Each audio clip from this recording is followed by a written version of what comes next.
Hello friends, welcome to Sasriya kitchen. இன்றைக்கி நம்ம என்ன டிஷ் பார்க்க போகிறோம்னா அப்பம் செய்ய போகிறோம். இந்த அப்பம் செய்கிறதுக்கு வந்து என்னென்ன பொருள் தேவைப்படுதுன்னா, மைதா மாவு வந்து 1 கப் எடுத்துருக்குறோம். எந்த கப்பில் எடுக்கிறோமோ அதே கப்பில் வந்து 1/4 கப்பு வந்து ரவை எடுத்துருக்குது. ஜீனி வந்து 3/4 கப் எடுத்துருக்குறோம். பால் வந்து ஒரு 100 மில்லி ஆகிற மாதிரி பால் காய்ச்சி எடுத்துருக்குறோம். ஒரு வாழைப்பழம், ஏலக்காய் தூள் வந்து 1 ஸ்பூன் எடுத்துருக்கோம். ஒரு பிஞ்சு சால்ட்டு, அவ்வளவுதான். இதை வந்து டக்கு நம்ம ஈஸியாக பண்ணிடலாம். இப்போ இது எல்லாத்தையும் ஒன்றா மிக்ஸ் பண்ணி அப்படியே நம்ம வந்து அப்பம் வார்க்கிறது தான். இதை வந்து டக்குன்னு செஞ்சிடலாம். இப்போ இதை வந்து எப்படி செய்யலாங்கிறத பார்க்கலாம். இப்போ நம்ம முதல்ல வந்து ரவையை எடுத்துக்கிடுவோம். ரவையை வந்து பாலை ஊற்றி ஒரு 10 நிமிஷம் ஊற வச்சுக்கிடுவோம். நல்லா ஊறுனதுக்கு அப்புறம் வந்து வாழைப்பழத்தை சேர்த்து மிக்சியில் வந்து இப்படி நல்லா கட்டிலாம் கரைச்சி ஒரு 5 மினிட்ஸ் ஊறுனதுக்கப்புறம் வாழைப்பழத்தை வந்து நல்லா மிக்சியில் அடித்து, வாழைப்பழம், ரவை, பால் இதை மிக்சியில் அடித்து மைதா மாவோடு கலந்து நம்ம அப்படியே அப்பமாக சுடலாம். இது ஒரு 10 நிமிஷம் ஊறட்டும். இது இப்போ 10 நிமிஷம் ஆயிடுச்சு. ரவை வந்து இந்த பாருங்கள் நல்லா பாலில் வந்து ஊறிடுச்சு. இப்போ இந்த ரவை பாலில் ஊறினதையும் சர்க்கரையும் சேர்த்து மிக்சியில் நல்லா ஒரு அடி அடிச்சிடலாம். அடிச்சிட்டோம்னா நல்லா கரைஞ்சிரும். பார்த்தீங்கன்னா கரைஞ்சதுக்கப்புறம் நம்ம மைதா மாவில் அப்படியே கலந்து அப்பமாக சுடுறது தான். இதோட வாழைப்பழமும் சேர்த்து நம்ம பனைஞ்சிடலாம்.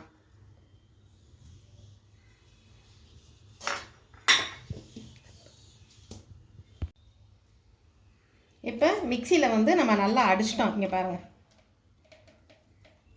ரவை, வாழைப்பழம், சுகரு எல்லாத்தையுமே நம்ம நல்லா அடித்தாச்சு. இதில் வந்து மைதா மாவும் ஏலக்காய் தூளும் அப்படியே மிக்ஸ் பண்ண வேண்டியதை நல்லா கட்டி இல்லாமல் கரைச்சிக்கிடுவோம். இது வந்து மைதா மாவில் மட்டும் செய்கிறது பற்றி இல்லை, கோதுமை மாவுலேயும் நம்ம பண்ணலாம். அதே மாதிரி வந்து சுகர் வந்து வெள்ளை ஜீனி சேர்க்கறதுக்கு பதிலாக வந்து நாட்டு சர்க்கரையும் கூட சேர்த்துக்கலாம் நம்ம.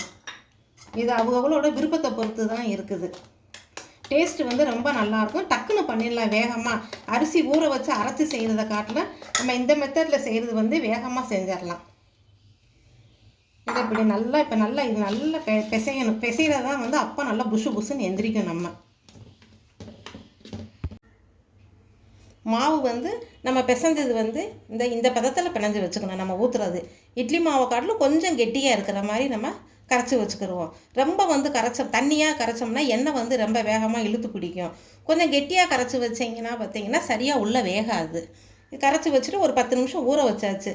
ஊற வச்சதுக்கப்புறம் இப்படியே நம்ம எண்ணெயில் போட்டு பொரிச்செடுக்கலாம். இந்த ஸ்நாக்ஸ் வந்து டக்குன்னு செஞ்சிடலாம் வேகமாக, இந்த ஸ்வீட்டு. இப்போ இந்த அடுப்பில் பாத்திரத்தை வச்சு எண்ணெயை நல்லா காய வச்சுருக்கோம். கொஞ்சம் மீடியம்லேயே வச்சுக்கோங்க அடுப்பு. ரொம்ப வந்து ஹையில் வந்து வைக்கக்கூடாது.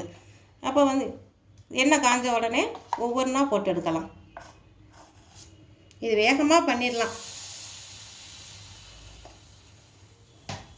ரொம்ப ஸ்லோவில் இருந்தாலும் உங்களுக்கு தட்டையாக வரும். உங்களுக்கு கொஞ்சம் ஹையில் இருந்தோம்னா தான் வந்து கொஞ்சம் வெந்து எந்திரிக்கும். உங்களுக்கு நம்ம வந்து வாழைப்பழம் போட்டிருக்கோம். வாழைப்பழம் போட்டனால சோடாப்பு போட தேவையில்லை. வாழைப்பழம் போடாட்டினா வந்து சோடாப்பு லைட்டாக ஒரு சிட்டிகை மட்டும் சேர்த்துக்கிடுவாங்க.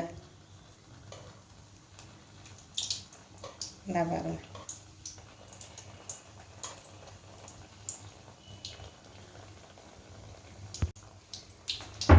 இப்போ நல்லா எந்திரிச்சிருச்சு. புஷ்ஷுன்னு லைட்டாக செவந்தவொடனே இந்த ஒரு சைடை நம்ம திருப்பி விட்டுக்கலாம்.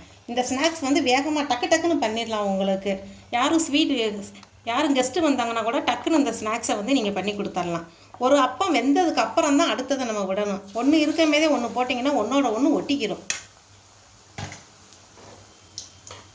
இது 2 சைடும் இதே மாதிரி நல்லா சாஃப்டாக இருக்கும் உங்களுக்கு.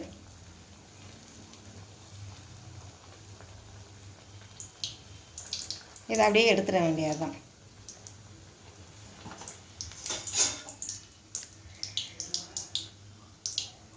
வேகமாக செஞ்சிடலாம் டக்குன்னு. இப்போ இதுக்கு அடுத்து இந்த இது பாருங்கள், புஷ்ஷுன்னு எந்திரிச்சிருச்சு பாருங்கள். இப்போ எந்திரிச்ச டைமில் அடுத்த அப்பத்தை ஊற்றிடலாம். மாவு கரைக்கிற வரைக்கும் தான் உங்களுக்கு டைமு. அவ்வளோதான். இப்போ எடுத்துடலாம். இப்போ சுவையான ஸ்வீட் அப்போ ரெடி ஆயிடுச்சு.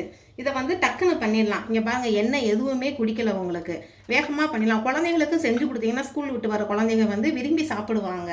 நம்ம வந்து முருகனுக்கு விசேஷமான நாட்களில் வந்து கிருத்திகை அந்த மாதிரி நாட்களில் வந்து நம்ம டக்குன்னு நெய்வேத்தியம் பண்ணுறதுக்கு இந்த மாதிரி வந்து ஒரு ஸ்வீட்டை செஞ்சு நம்ம டக்குன்னு வச்சு நம்ம சாமி கும்பிட்றலாம். இது ரொம்ப நல்லாயிருக்கும். இதை செஞ்சு பாருங்கள். டேஸ்ட் எப்படி இருக்குங்கிறத உங்கள் கருத்துக்களை வந்து கமெண்ட் பாக்ஸில் தெரியப்படுத்துங்க. சஸ்ரியா கிச்சனை லைக் பண்ணுங்கள், ஷேர் பண்ணுங்கள், சப்ஸ்கிரைப் பண்ணுங்கள். Okay, by.